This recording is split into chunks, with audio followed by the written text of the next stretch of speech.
nobody is all bad and no one's all good. Everyone sits somewhere in the middle. Detective Senior Sergeant Chris Blake, heading up the Behavioural Science Unit of New Zealand Police. All my mates want to be engineers and accountants and doctors, and they've got this life plan. I'm going, actually, there's more to the world than sitting in an office and earning money. It was a job I didn't really want for another 10 years. When they advertised it, I wasn't even going to apply. My wife suggested I should.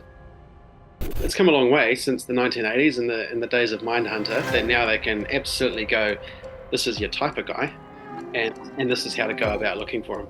I've never sat across an interview table from someone and gone, you are just 100% bad.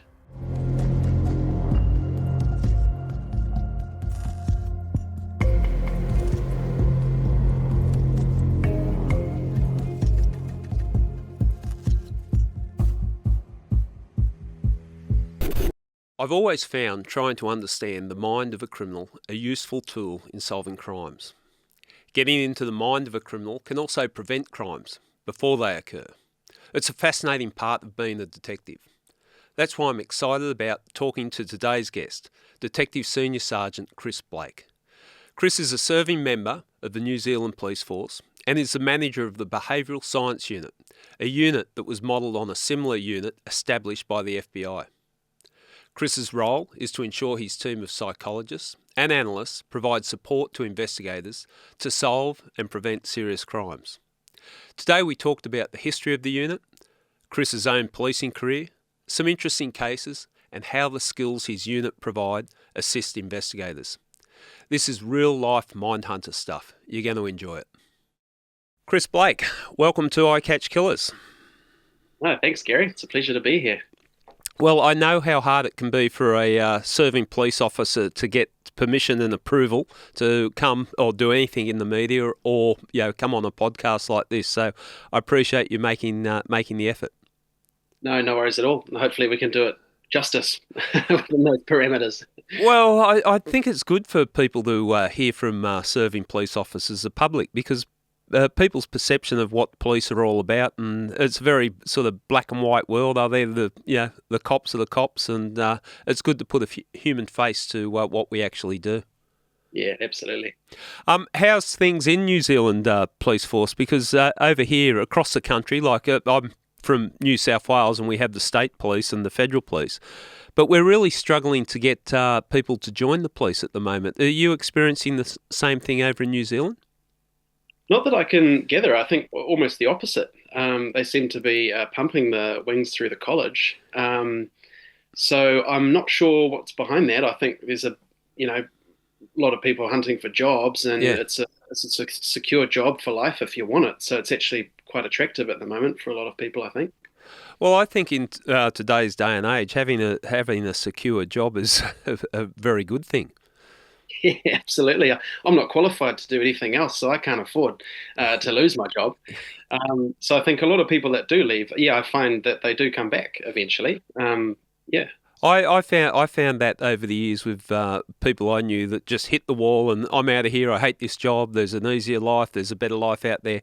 If I put it on a percentage basis, I reckon 90% tried to get back in at some stage. Yeah. Absolutely. Unless you find something fantastic that just takes off and that's you, then people eventually go, actually, that wasn't that bad. Well, and the beauty of being a cop, and I had a few New Zealand cops on, and so I get the understanding of the way you guys operate, and it's not dissimilar to how we operate. But the diversity of roles that you can get in policing is it's like a smorgasbord, isn't it? Oh, it is.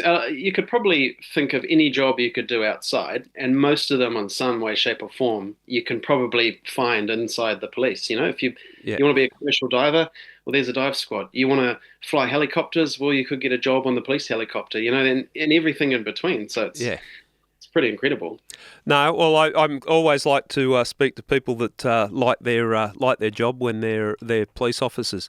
You've found yourself in I'm slightly jealous because I think it'd be fascinating the role that you got now, heading up the Behavioural Science Unit of New Zealand Police. That must have been something that you were very excited about getting that role. Oh yeah, no, I sort of stumbled into it. it was a job I didn't really want for another 10 years. Mm. I wanted to enjoy what I was doing, learn a bit more, get some qualifications. It was sort of like that pinnacle goal. And then when they advertised it, I wasn't even going to apply. My wife suggested I should, Yeah. so that throw my name in the hat and maybe next time they'll take a look at you.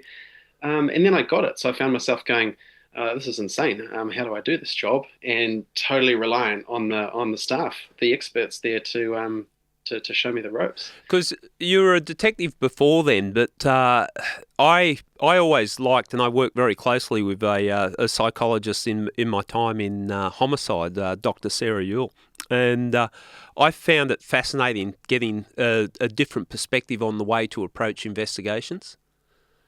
Yeah, definitely. It is looking from that behavioural angle and the steps that the offender has taken, rather than what as detectives we do, which is considering everything from a physical evidence sort of perspective. Um, yeah, quite different, Mm. but does incorporate a lot of the similar sorts of things. Like, they are informed by the scene examinations and the suspect interviews and all that side of it, but very much looking at the offender and where they've come from, why they did what they did, how they did it, where they're going. Well, it adds another tool to investigations, and for people that don't fully appreciate what the role of that unit you're heading up at the moment, I'll just this is the description of the role that they play. Help advance police investigations by providing operational psychological advice, I should say. Help police to better understand criminal behaviour and the personalities of the people they deal with. Consult to high-profile, complex and difficult-to-solve investigations where circumstances are often distressing and the material graphic. Help provide profiles of unidentified offenders. Complete indirect personality assessments and conduct risk assessments across multiple domains. Now, I know we've got a lot of true crime listeners that tune into this and people that are fascinated by crime. I think that would be really hitting the mark on the interesting aspect of criminal investigation. Yeah, absolutely. And it's come a long way since the 1980s and the days of Mindhunter. Yeah. And no longer are we going, hey, that's your guy. Yeah. But there's now been so much science between now and then that now they can absolutely go, this is your type of guy, Yeah. and this is how to go about looking for him. Yeah. Well, we were very fortunate. I was so excited as like a little school kid. With Dr. Anne Burgess, who worked with John Douglas in the establishment of the FBI and the unit they had there, tied in with the Mindhunter TV series that portrayed the work that they did. And it was fascinating getting her perspective on how it helped advance criminal investigation. So, further on in the podcast, we're going to break it down, the type of things that the unit can do. But I just want to talk a little bit about yourself first up and find out, okay, what made you join the police to start with? You grew up in, whereabouts in New Zealand did you grow up in? I grew up in Auckland on the North Shore, so Yep. it's where I'm right now. So I've come a really long way. Nothing like just keep moving forward there. So what inspired you to join the police? It's a long story and a short one. So I never thought about being a cop when I was younger. Yeah. I wanted to be a pilot, and the Air Force ditched our fighter squadron when I was a young teenager, and then my maths and physics scores were absolutely hopeless. So I never had a hope in hell of getting into the Air Force. Just cut it off there. Just say that they scrapped the fighter squadron. That's the only thing that held you back. Yeah, I was definitely destined for that. Yeah. No, it wasn't because I was thick, but I ended up joining. A couple of things happened while I was at high school that probably, on reflection, did impact where I ended up. And one of those was Columbine in 1999. So I was 13 when that happened in the States. A world away, but massive impact given the media coverage it had, right? And I just couldn't wrap my head around, there's kids shooting kids. Yeah. And I'm a kid. So a lot of thoughts around that. And then, 2 years later, September 11. So right at the time where I'm thinking, what should I be doing with my life? All my mates want to be engineers and accountants and doctors, and they've got this life plan. I'm going, actually, there's more to the world than sitting in an office and earning money. So after my pilot dreams were shot down by my lack of brain, I ended up joining the Army Reserve. into the infantry, Yep. and some awesome stuff in there. Just that mindset of we're just going to do this and get through it no matter what. Yeah. Brilliant resilience training, but it definitely made me think I don't want to be wet, cold, tired, and hungry 24/7 for the rest of my life. So I ended up going, what should I be doing full time? And the Mm. police then kind of came up as a pretty sound secondary option. So it Yeah. wasn't until I was in the army I actually even considered it. There were a few cops in the army reserves with me, and they talked fondly about it. So Yeah. I thought, I'll give that a crack for a couple of years and then do something else. And almost 20 years on, I'm still there. Yeah. Well, maybe it was destiny choosing that path. What was it about the crimes that you talked of that fascinated you? Because you would have only been a teenager at that stage. What was it that really resonated with you when you saw the reports of Columbine and 9/11? What was it? Yeah, I mean, I couldn't really understand it, right? Yeah. I couldn't being 13 and not knowing anything about psychology, let alone Yeah. grievance and all of that sort of stuff. Um, it just couldn't, for the life of me, get it. You'd heard about terrorism and these words and that people shoot people and murderers, but to have two kids walk into a school and do that Yeah. was so bizarre to me. And so every article I could find, I'd be reading about it because I Mm. was just interested. And I think it took them a really long time to even unpack a lot of the whys behind that. And as you'd know, Gary, even if you get all the whys, it still doesn't really make a lot of sense. No. Um, when there are people around that have seen things and there's a bit of leakage, and there are people that are friends with these guys, and you just go, how does this happen? Yeah. And yet it keeps on happening all the time. Yeah. It's quite frightening what's happening, and I'm sure.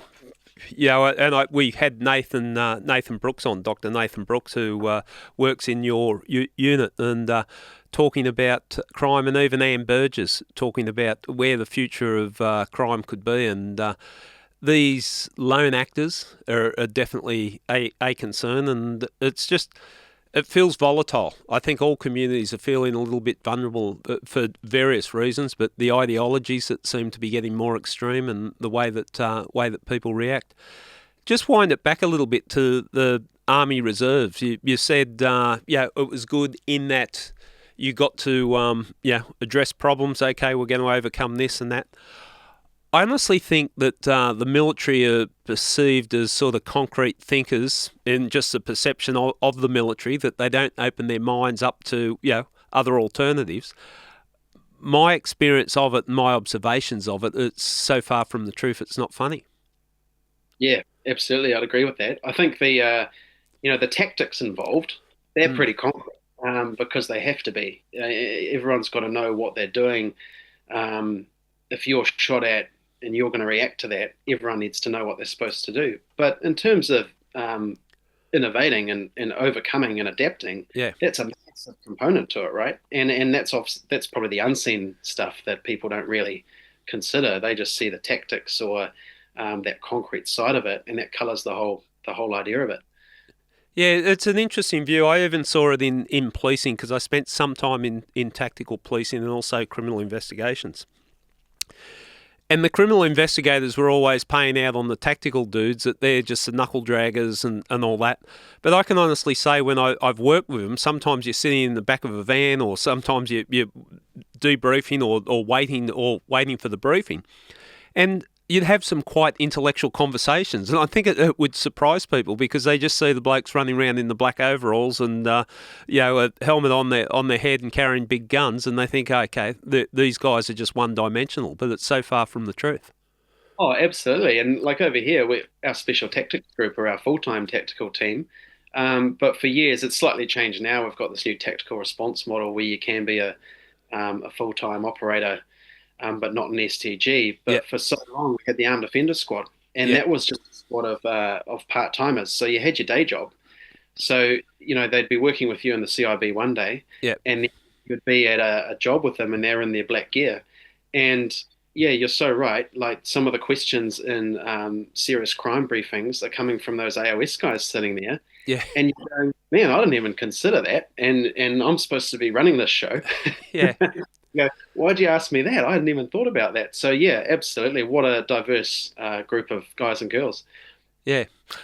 Policing, the academy, where were you first stationed and your academy experience? And then I think it's always interesting in guests, no matter where their careers progressed in the policing, there's always something that's embedded in their mind from the early times in their policing, because it's quite confronting when you walk out of the academy and you're wearing your uniform and you're actually a police officer. What were your memories of coming out of the academy and hitting the streets? Uh, just getting thrown into it, really. My memory is I had no idea what was going on. Yeah. Um, Police college was 5 months, and I loved that. Right, coming out of the army, it was like a holiday in terms of the residential accommodation and how the days went. And people that had never experienced that before, it was quite a foreign environment for Yeah. sure. But for me, I just loved every second of it, and just the camaraderie of it. It was awesome. But I popped out the end just going, actually, so how do we do this again? Because the way that we were taught was, and no one's fault at all. You've got to be taught some really important stuff at college. You've got to be taught how to effect an arrest legally. Yep. And I guess look after yourself and your mates. So how to use all those tactical options. And that's probably the core stuff. So you get pumped full of that for 5 months. You pop out and then you're going to domestics, talking to people that have been married for 40 years that have had an argument. And you're going, what am I supposed to do here? So those Yeah. early years coming out were, it was just a constant abuse, because I looked 10 years old.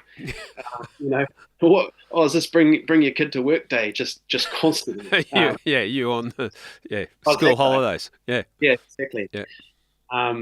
So just finding your feet, yeah, bridging that gap between college and all the really important stuff they have to teach you, Yeah. and baptism by fire out there on the street, learning by doing, and I guess ballsing a few things up on the way, learning from the people you're dealing with and your colleagues. Yeah. So, You do get thrown in the deep end, and I caution people when they see police make a mistake that, within 6 months of me being out of the academy, I would as a senior person on the car, so I'm the one making the decisions. And sometimes you're looking at people and they've got a uniform on, and you think they've got all this experience, and they're just babes in the woods, really.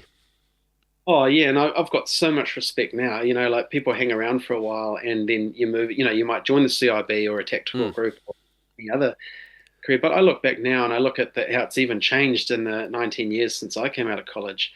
And man, I've got so much respect for the guys and girls on the front line now. Yeah. Just the decisions they have to make now, I just go far out. Yeah, it's just completely changed, and they're doing it with only a couple of months on the street after college as well. It's incredible. And I think there's more accountability now with social media. Like, if we made a mistake, I know when I went through the early stages of my policing, it wasn't held up to public ridicule. It was someone would pull you aside and go, no, that's not how we do this, and you learn on the job. Now, if you make a mistake, you become a TikTok sensation, and you're humiliated. There's a lot of pressure. Totally. And I sort of sit on the fence there because I go, we don't want to go the way of Russia. So, having intrusive scrutiny and Yeah, criticism of law enforcement is fantastic, and we should. But on the other hand, you go, yeah, like they just second guessing themselves all the time because yeah. if someone's filming, are they going, well, if that little bit got taken out of context, that's going to look bad. Yeah, what a crazy 21st century world to I be. I don't mind the accountability. Like the police, we need to be accountable, but there also needs to be a level of putting in perspective and understanding the context of what's happening. Like when they see someone yelling at someone, they don't know what the lead up to that has been, and they're still, as police, we've got to work within the parameters that we're allowed to. But accountability, yes, but also let's give a little bit of latitude, understanding that people are learning to do their job as well. That's right. And perspective, right? Like where I came out of college, there were only a couple of frontline cars out on a Yeah, night shift. So, sometimes you just have to get the job done quickly because you've got 10 other more important jobs waiting. So you might say something that on reflection, looks bad, Yeah, but you're just trying to move on to the next most important thing, and that's just stuff that people don't see, you know. yeah, yeah. How long did you stay in uniform before you went into plain clothes? Not very long. So it was only 3 years Yep. for me, um, and it was around about that time where it was becoming more common to go quicker. But there was definitely a list on the whiteboard of the D senior, and you were ninth cab off the rank, and it was going to take you a couple of years to get there. Yeah. Um, so it was just at the turning point of that. So I was quite lucky. I got into that into a plainclothes volume crime drug squad. Um, that was not down to me at all. There's a couple of guys there that vouched for me, and I landed that gig. And then that was sort of the stepping stone. Everyone that was on that team got sort of encouraged to join the CIB. So I just didn't really have any Yeah. desire even then, but just sort of got swept up in that and went along for the ride. And what did you find that something must have triggered your interest in working in CIB? What was it that you found interesting about that aspect of policing? Yeah, I guess I started to like what I initially didn't. When I was in the uniform, you'd walk past the interview suite and you'd see the detectives in Yeah, their suits yeah, interview guys for hours, and you'd go, "Man, that sounds horrible. I don't want to be sitting in an interview room for hours." Or you'd be standing on a corner at a crime scene, and the poor detectives are in there for days, and you'd go, "I love my job, just going job to job to job." And it wasn't until on that plain clothes unit, just sitting down yeah. talking to guys you've arrested and just going, well, there's so much more to this. And this isn't black and white. This is grey. And I think it was just dealing with people for longer periods of time, Yeah. which, okay, this is actually what the CIB is about. We're actually spending more time doing the same things so that we get that better chance of a good outcome. And I think that's where I sort of had that light bulb moment and went, okay, this just makes sense now. I'm going to get better at my job if I go down this pathway, whether I circle back to uniform or not. So, yeah, it was sort of a no-brainer. Okay. We had a chat a week or so ago, and you were talking about one case that you got called out to a murder, and you didn't have many details, and you had to speak to the suspect in custody. Tell me what you learnt about that particular matter, and it sort of changed your view on what's important in that interview room. You were talking about interview rooms. What was that case? What were the circumstances there? Because I found it fascinating when you were telling me. Yeah, so yeah, that must have been around about 2012, I think, or just after. But a lady called Jasmine Cooper got killed up in Tahana, which is a little town right at the northern boundary of Auckland, I guess, before you head into Northland. And I'd just come off a advanced interviewing course, and that had taught us a lot about uh, sort of zeroing in on forgetting about the wider pressures of homicide investigations and court and who's going to be watching and all that Mm. kind of stuff, and just focusing it in. All an interview is a conversation with someone else. You don't have to know everything before you go into it. Yeah. Just go into it and have a chat with the person.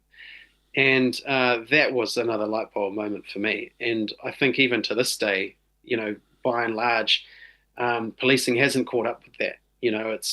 There's so much pressure to do the tick box 1 to 20 steps in a robotic fashion because that's the easiest way to Yeah. teach it. And we go, I don't know anything about this. How am I going to get his free recall and write all my questions down and make sure I ask them right? Um, that with this one, I couldn't even do a plan because I didn't know anything about it. Yeah. So I get this call, and I'm asleep, and I get a call from the D senior, and he just goes, "You just need to go up to Tihana," and I'm like, "Cool, where's that?" And he's like, "Oh, it's about an hour and a bit north." Um, the guys have locked him up, so he's in the cells. Yeah. They've arrested him for an assault, but that's it. And he's been in the cell for about an hour. He just says, "Just go up and interview him." And I'm like, "On what?" And he goes, "Oh, well, he's killed his ex-partner." I'm going, "Oh, has he?" Well, we don't even know.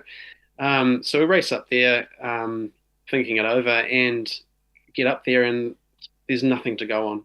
Yeah. So we just stuff it. Let's just go in there and have a chat to him because we're going to have to do that anyway. That's exactly what we did, and we just talked about nothing for a couple of hours in the interview room because there was nothing I knew about the case to raise. Yeah. He denied it all, of course. And after a couple of hours, he just sits there and he just goes, "Oh well, I guess I should probably tell you the truth now." Mm. And then he gives us a blow by blow of the entire incident, absolute tragic, family harm argument that his anger got the better of him, and he's killed his ex partner, and gave it in incredible detail. And I walked away from that just going, we really need to get better at trying, rather than just sort of going, oh, you don't want to make a statement, do you? And then walking away, Mm. which I think there is a little bit these days because there's so much pressure and a million things to do.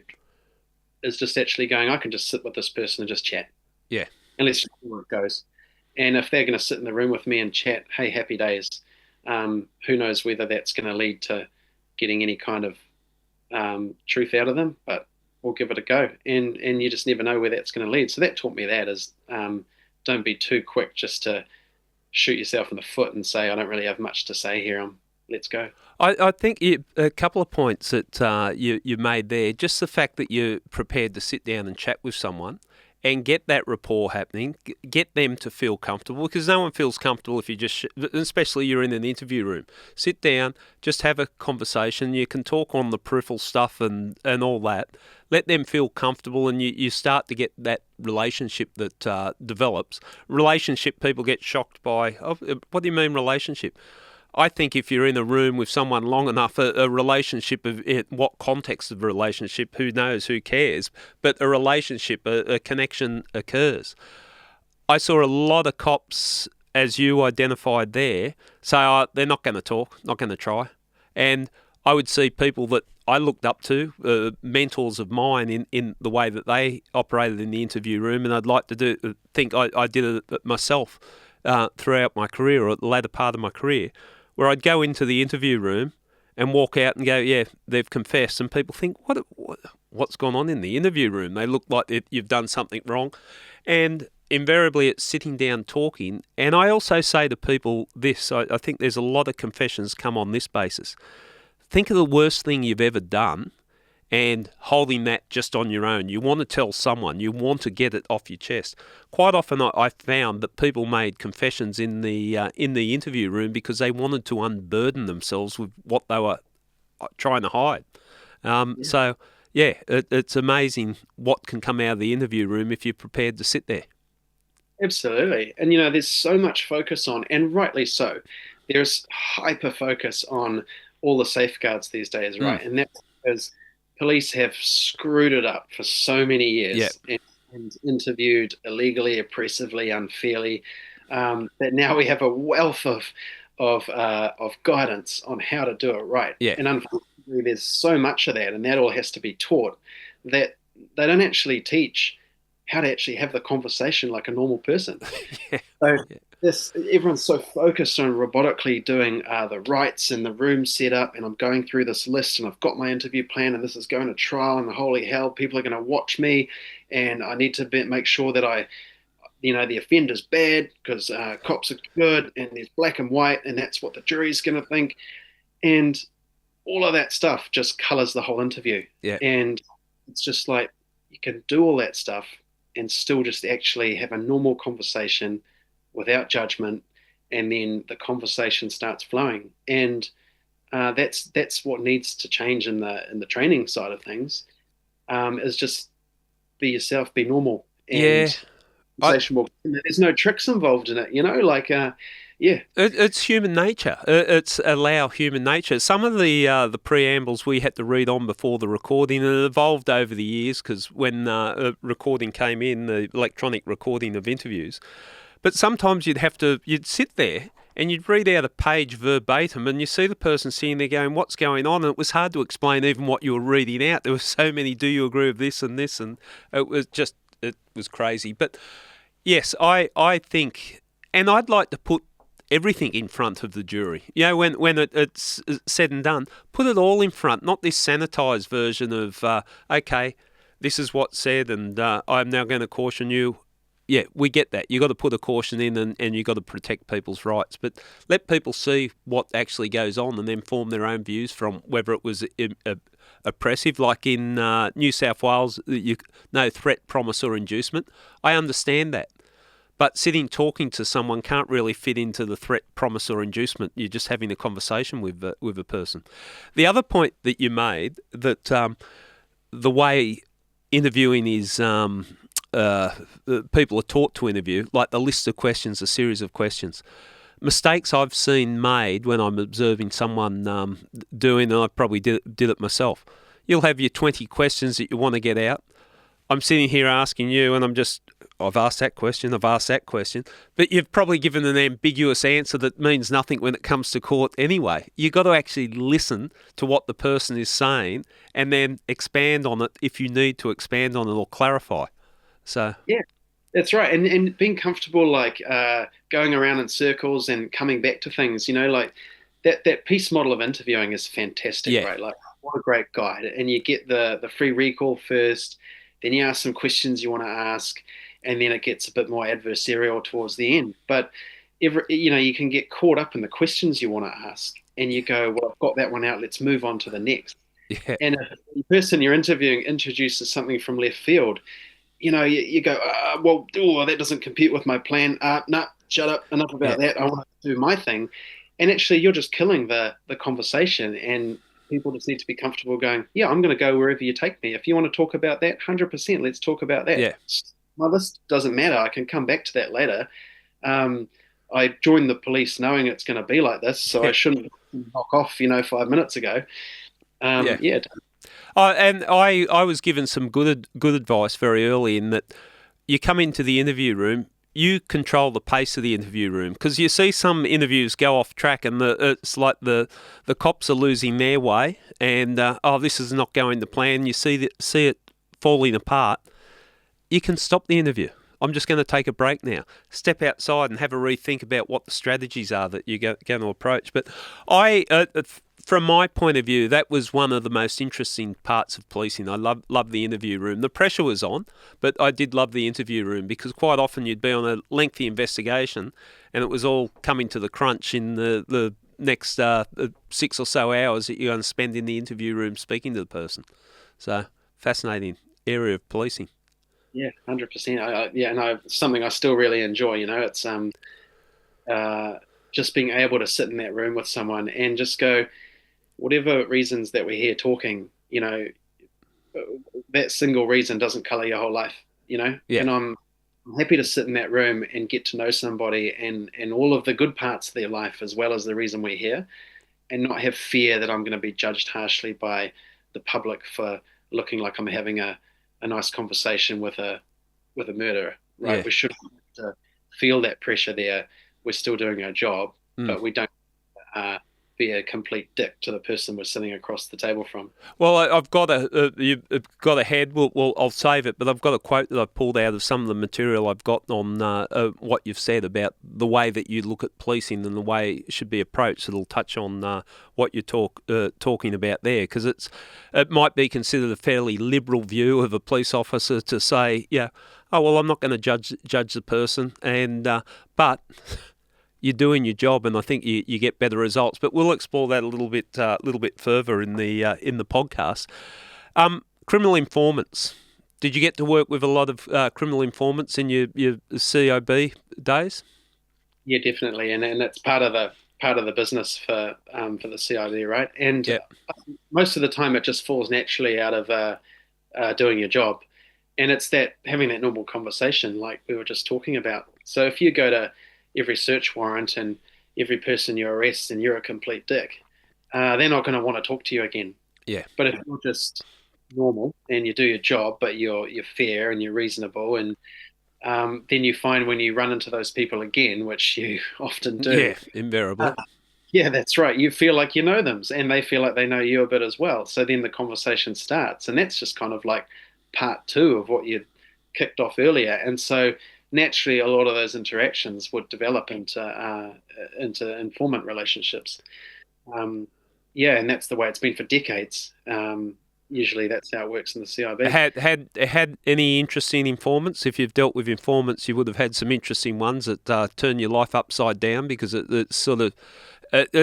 I describe it as almost like a marriage, a relationship, when you're dealing with an informant, and whatever whatever problems the informant has in their life, apparently you're responsible for, and you're getting these late night calls. Have you experienced that without identifying the informant?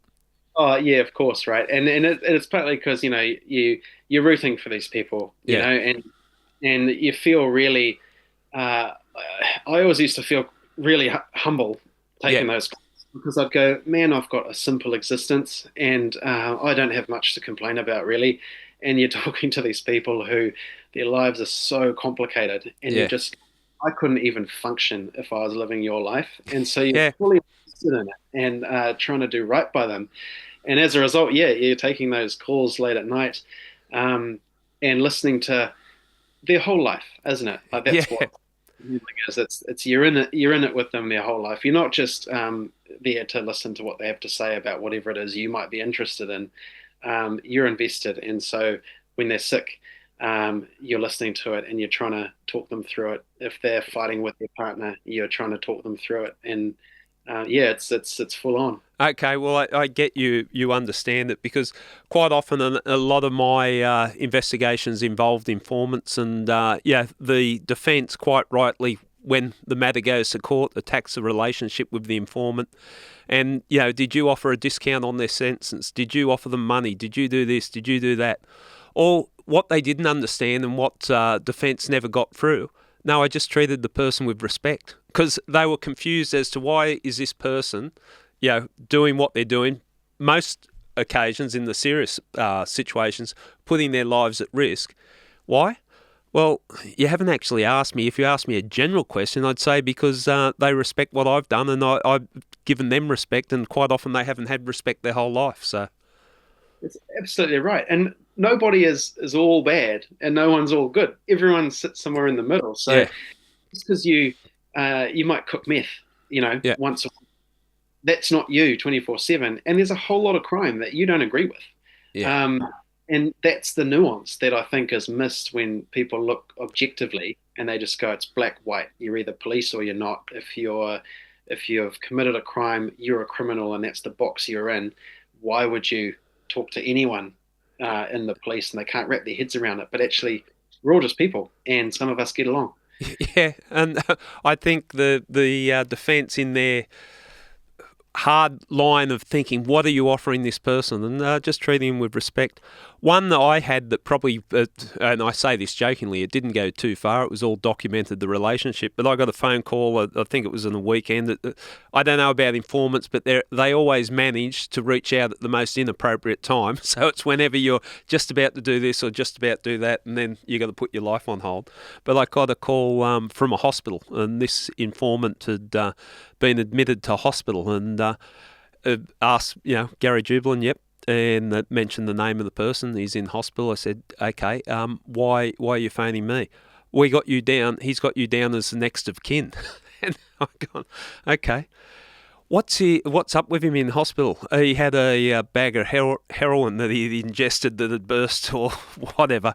So, yeah, these are the situations you've got to deal with informants. But I often say to police, cultivate, and I hate the word cultivate because it makes it like it's you're manipulating the person, but the importance of building relationships with criminal informants will help you as a detective.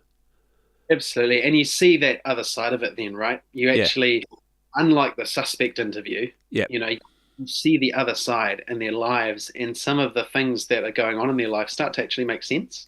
And you go, yeah, okay, I actually kind of get this now. If I had to walk in your shoes, your whole childhood right through to now, I can understand why these things are going on for you. And to get that perspective is only helpful in the context of the rest of your job. yeah. Okay, let's talk about the Behavioural Science Unit and a bit of the history of it. And it was an interesting history. The notes I've got here was established in 1998, but between 1982 and 1996, there were something like 70 stranger-based sexual assaults that occurred, and that was sort of the genesis of how the unit evolved. Can you talk us through that? Because I found that fascinating. It'll give people a real insight into what we're talking about here and what value a unit like the one you're managing brings to an investigation. Yeah, for sure. Yeah, so yeah, it was around about 1993, and so our unit didn't exist, of course, and Counties Manukau dealt with two intruder rapes, nighttime ones, with child victims. And, detectives being the really intelligent people that they are, having two of those in the space of a couple of weeks when they are not things that happen, Mm. being really intelligent, they went, man, this might actually be linked or could potentially be the same person. And so they kick off an investigation to try and find this unknown offender. And during the course of that investigation, which was monumental, they reached out offshore to the FBI, who were the only sort of people doing it at the time. I think the UK were doing it, but had a slightly different take on it, Mm. and brought back a bit of that behavioural analysis to it, and came up with this suspect list of thousands of people. And so the investigation just had to go around speaking to these thousands of people and taking blood off them to see if it would match. So it wasn't for about 18 months that they caught up with Joseph Thompson. And so they lock him up. And it turns out that once they do that, he confesses to a raft of these offences stretching right back into the early 80s. Mm.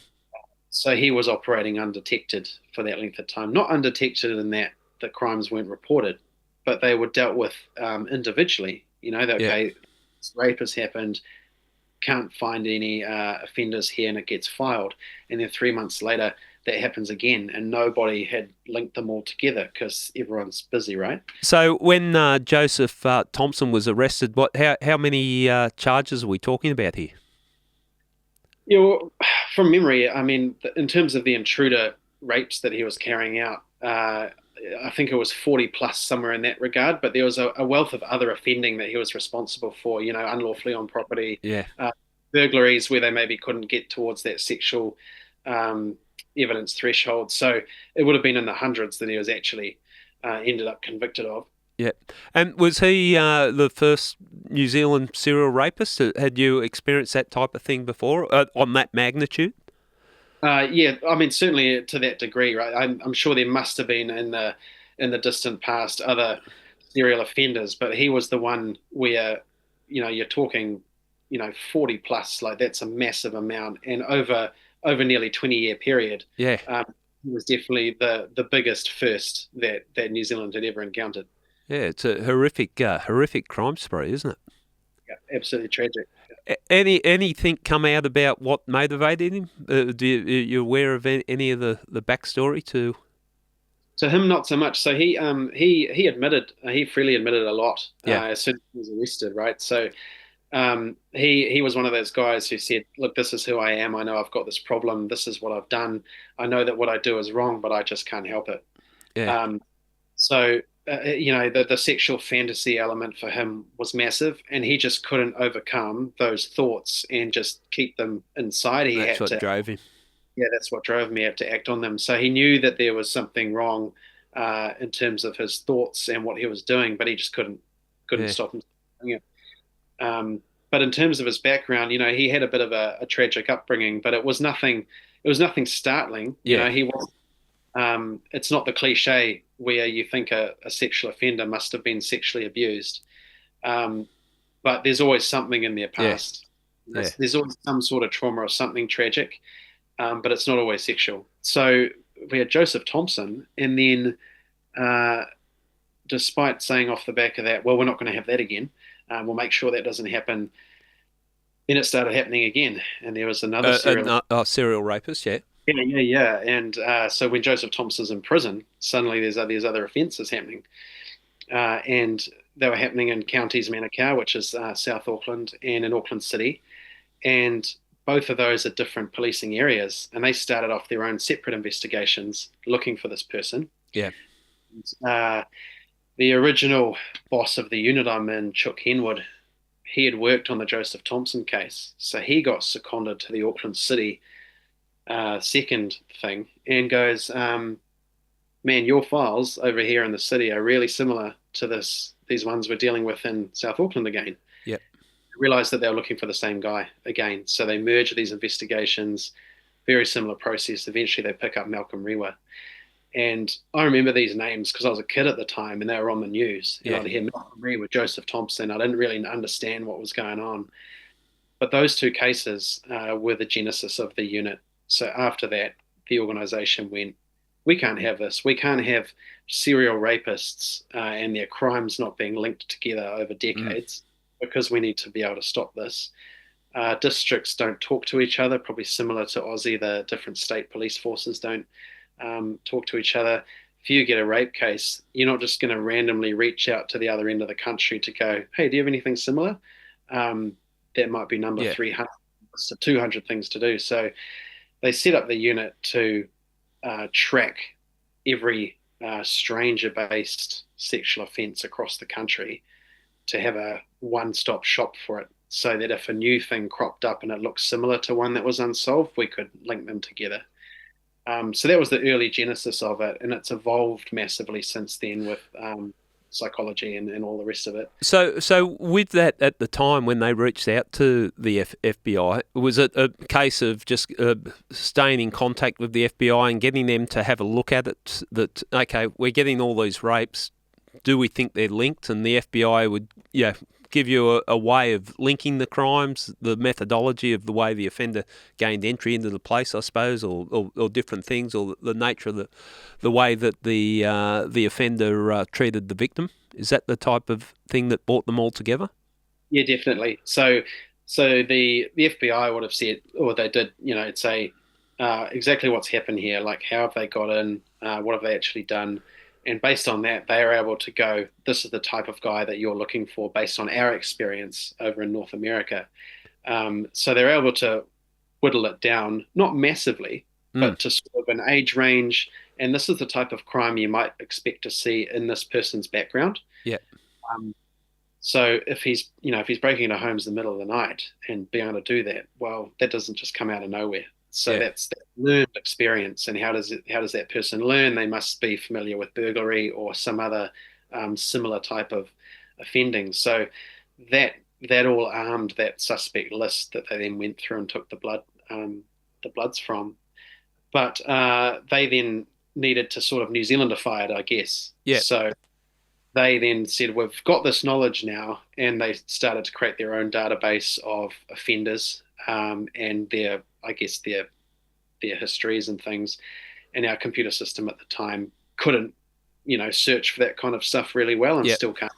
Yeah. So they would just constructed a behavioural database essentially, as opposed to a criminal history database, and that was the early start of that work.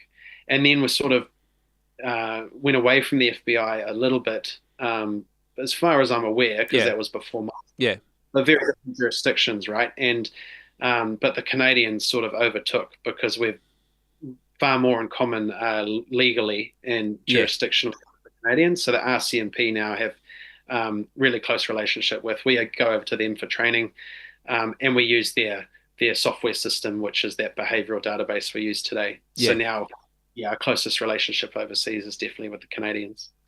Okay, it's interesting how it evolved that around that era that you're talking with the serial offenders, because it was something we quite often the different law enforcement agencies operated in silos, like not communicating, and then even in one like New Zealand Police or New South Wales Police, which is covering a big area, you don't know what's happening in the local area's command is happening because you're not working on it. So making that link. But I think the beauty of what they bring, and when you look at it, it's not rocket science, is it? You don't sort of stand back and go, oh, that's amazing. It's almost a common sense approach to the way that you would look at a crime. Yeah, yeah, that's what I've found, and it's almost a lot of the advice given is a good detective will already have an inkling, and they kind of just want the stamp on it from the people that have the signature block that says, Behavioural Science Unit registered psychologist, and that is so true. But at the same time, I've just seen that the people on the team are just incredible. They can take any case and just go, based on their own experiences, go, this is kind of where you need to be going, which just saves so much time. rather than going down 26 paths all at the same time. They can really narrow it to just one or two, which is just awesome. I don't think people appreciate that haven't worked in major crime or crimes of this nature, serial offending, how much information comes in too. It's almost like you're overwhelmed with information. So it's about analysing that information, collating it all to start with, analysing it, and pick out what's important and what's not important. Yeah, totally. And without somebody sort of guiding you, you're going, you're taught that you've got to keep that open mind Mm. and no tunnel vision because we've been there and had our asses handed to us for doing that, and rightly so, for decades. And so Yeah. you consider it all, and it's really helpful to have someone go, well, actually, if the offender's done this, this, and this, Mm. they can only be this type of person. That's fantastic. You can focus your resources while still looking at those other things, but you're not suddenly having to juggle a million balls all at once. And that breaking it down simply, I know there was a case I worked on when homicide was homicide and serial violent offenders unit that we were called, and we're doing serial rapists as well. And there was a rapist that was operating in the area of Sydney, and multiple victims, but always the offences were occurring on a Tuesday or a Thursday night. I think it's a long time ago. Looking back at it, we saw the pattern. And then when the person was actually arrested, it was obvious he was, living at home, but he was telling his partner at the time that he was at tech on the Tuesday and Thursday nights. That were the nights that he was going to, after hours study. So that's when he was out and about, and that's when the offences were always occurring, from that 6 o'clock to 9 o'clock time on a Tuesday or Thursday night. And I look back at that, and it's all these little bits of experience that you gain the longer you stay in it. And I think it would have been a smart play when we were appealing to the public with anyone with information. We know this person is not at their home between the hours of 6 p.m. and 9 p.m. on the Tuesday and Thursday night. If anyone knows someone, blah, blah, blah, little things like that can be very, very helpful. Yeah, definitely. And still to this day, we don't do that, do we? Not often enough Yeah. anyway. Yeah, absolutely. If you know when it's happening, there's a reason for it. They're Yeah. clearly not where they're otherwise supposed to be. Otherwise, they probably would have been dobbed in by somebody. Yeah. So someone thinks they're somewhere and they're not. So yeah, definitely. Like getting that stuff early and being able to put that out in the media. Yeah.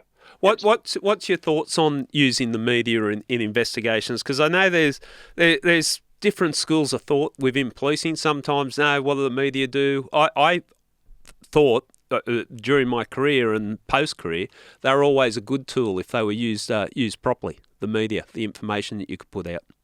100%. Like so many cases, the majority of cases have a media element to them. Mm. There's no serious crime that doesn't these days. And I've always found them to be nothing other than helpful, ethical, So, but what people kind of get caught up in is, I think a lot of cops think that the journalists are trying to do their job for them, Yeah. and they have this clash. Like, Yeah. no, I am doing my job because I'm the detective, and you're not. Yeah. But they don't quite realize that you have a completely separate job, and they both come with their own legal parameters, pressures, objectives, Yeah. which are slightly different. Mm. But that's okay. And there's so much overlap, and you can work together. So as long as there's not that clash through nothing other than ignorance, I think, then amazing to have the media on board for investigations. I think it needs to be used from policing point of view, and now I've got the opportunity to see it from the media point of view and the police point of view. Now working in the media, but from the police point of view, and I reference Sarah Ewell again. I would often consult her. What's the message I'm going to put out? Because when I'm looking down the camera and I'm talking on the media in the media, there's not one word that I'm not saying without a purpose to either get a witness to come forward or get a reaction from the offender. And I think it's sort of frowned upon in policing, but I think it's something that we could exploit more, really put pressure. And I know I've used it with organised crime, I've used it in serial offenders, all sorts of high-profile cases where I'm sending a message out. In an organised crime one, we created that the way that we were discussing the crime. Like, we had multiple, unlimited resources coming after these people, and I know it panicked them. I had solicitors contacting me, how many murders are you going to be charging our client with? We didn't have any evidence, and we didn't make an untrue representation, but we created the thought that time's ticking away, you better get in now, because sooner or later we're going to come and knock on your door. Yeah, and it's and that's the honest truth, isn't it? Yeah. Like, I think we don't use that enough in police. We don't. I think there is that rigidity around. Well, I'm only gonna tell the media and therefore the public what I want out there, and nothing else is fair game. But at some point, it's like, well, hang on, what's the media's role and what could be helpful here? And beyond that, like, what are we actually trying to achieve? Yeah. We actually want to arrest the people responsible for this. They're going to probably watch this too. Yep. How else can we use this to our advantage, like normal people, rather than standing there like robots and just delivering a couple of things? But yeah, that message is massive, right? Then they're on the phone straight away. Yeah. And a lot of people are panicking who've got nothing to do with it. Well, what's this going to mean? I did one, and it's on the William Tyrrell matter. You might have heard about that, the young boy that disappeared. I led it. It was the end of my career. I got into trouble. You're probably aware of that. But when I took the investigation over, I made it very clear, and I came up with a strategy. I wanted to put pressure on people to come forward, and had a map of where William disappeared from, and said, this is at 1 square kilometre. Anyone that lives in that 1 square kilometre that has not come forward and spoken to police makes me wonder why you haven't come and spoken to police. Now, what that did, I had some complaints. Oh, that was very aggressive, that what you're doing. But it flushed people out. Obviously, we haven't solved it. It didn't work. But it was a strategy. It's better than sitting there going, I don't know what's happened. Like, we came up with a strategy and, tried to flush people out. And that's great, right? Like, people need a why. They need a reason. Yep. It's easy to sit there. Like, so many people sit there knowing things about things, and they go, but I'm not going to be the one to step up and tell the police. But I think somebody should. It's not usually the case that there's 100 people that know, and they're all just digging their heels in and don't want to talk. But they do want to offload, and they just need to be given the reason to do it. So that, Gary, is just absolute gold. Just if you're within this zone and you haven't come and talked to me, I'm going to. There's that little drive to go, oh, well, I'm within that zone. Okay, well, I guess now's the right time. Yeah. Like, that's brilliant, and that should be used all the time. Another one was with the William Tyrrell case, that when we're putting out a reward or talking about it, that anyone that's watching this, if the person that you're watching it with might appear disinterested, overly disinterested, or might overreact, or just I'm thinking if someone's sitting there that's involved in it, sitting there with a friend, a family member or whatever, and the William Tyrrell matter comes up on TV, they turn the TV off or turn the radio down or close the newspaper, don't want to talk about it, or they're fixated on it, something like that. Little triggers that might flush people out. But it's something that, your unit was formed on the basis of the FBI. Very early in my policing career, I read the book by John Douglas, Mindhunter. And what really, it was a long time ago that I read it, but what really stuck in my mind was the way he would strategically use the media to bring information, bring witnesses forward or flush the offender out. And I think it's a strategy that's underused in policing. Yeah, definitely.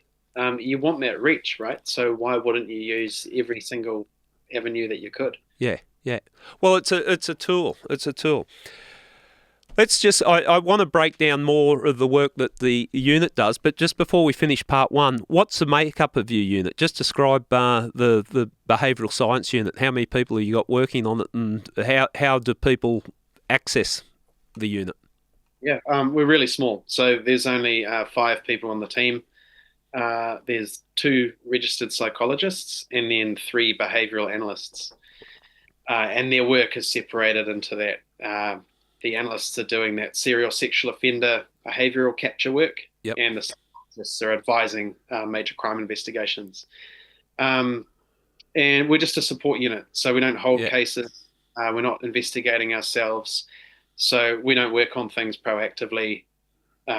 investigation teams have to reach out to us. Right. So that's just kind of a marketing exercise. We go and talk on training courses and sell what we can do and put things on the intranet to say what we can do. And then, someone somewhere in most stations know that we exist. Mm. And often we're just grateful. People reach out and go, "Hey, I don't know if you can help with this, but just thought we'd reach out to you." So a lot of that. And then you get a lot of repeat customers because if you do a good job for somebody, they'll come back for everything, which is great. So it very much gets skewed towards areas that have maybe used us before. So there's definitely parts of the country that don't use us so much. And yeah. I laugh at that because I used to, the standing joke with Sarah Yule and myself was that I thought she was my own private criminal psychologist that was on call 24/7. But You were that guy. yeah, I'm that guy. And I was quite cranky and jealous when she was going to other investigations. I thought that I had sole access, but we joke on that. But that's very much how it played out in New South Wales too. And where people got to see the skills that a psychologist can bring to the investigation. Okay, that's I want to call in that expertise. And what I found from an investigator's point of view, and I know others, like the others that have used those sort of resources, it gives you a different perspective. You can get that group think in a police environment. You're all in the incident room together, you're talking, and then a psychologist comes in and looks at it a little bit differently from the way a police perspective. Do you see that in the work that you're doing with the unit? Yeah, definitely, right. And a real common one is major crime investigations looking for advice on interviewing somebody. And I like those ones because coming from the operational background, I see, that's something that would be really useful. Yeah. And you get so many where they're like, okay, so what we're going to do is we're going to smash in their doors at 6 a.m. With the armed offenders squad. We're going to rip them out of their bed. We're going to throw them in the car, get them in the cell. Cool. Once we've done that, how do we make them talk to us? You kind of go, yeah, okay, well, just throwing this out there, but are you going to lose anything if maybe you don't smash his door in? Or are you going to lose anything if you actually go see him at 3 p.m.? Or let's get really wild.